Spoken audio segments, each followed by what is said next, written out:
Павелдың Тимофейға яҙған беренсе хаты. 3-нче бүлек. Етәксе булырга ынтылыусы кешенең нияте изге дигән һүҙҙәр хак.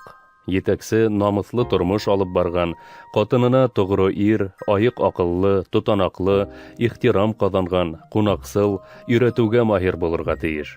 Ул эсеп йөрөмәҫкә, һуғыш суҡмарыла, аҡса ҡолола булмаҫҡа, ә иғтибарлы һәм тыныслыҡ һөйгән, үҙ ғаиләһе менән оҫта идара иткән, балаларын ихтирамға лайыҡ, тыңлаусан итеп тәрбиәләргә бурыслы.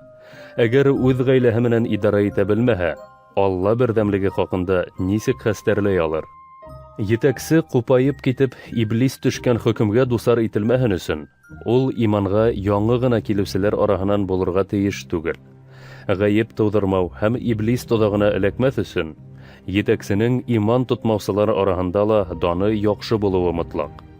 Ярҙамсылар шулай уҡ ике йөҙлөләнмәҫкә, эсеү менән мауыҡмаҫҡа, һаранланмаҫҡа, ә ихтирамға лайыҡ булырға, иманыбыҙҙың серле асылын саф намыҫ менән һаҡларға тейеш. Уларҙы ла башта һынап ҡараһындар. Шунан ғына, әгәр һүҙ тейҙермәҫлек булһалар, хеҙмәт итһендәр.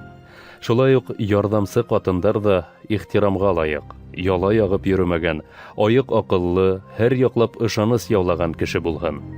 Ярҙамсы үҙенең ҡатынына тоғро ир булырға, балаларына һәйбәт тәрбиә бирергә һәм ғаиләһе менән оҫта идара итергә тейеш. Яҡшы хеҙмәт иткән ярҙамсылар ҙур дәрәжәләргә күтәрелә һәм Ғайса Мәсихкә булған имандарында тәүәккәллектәре арта. Быны мин тиҙҙән һинең яныңа килеремә ышанып яҙам.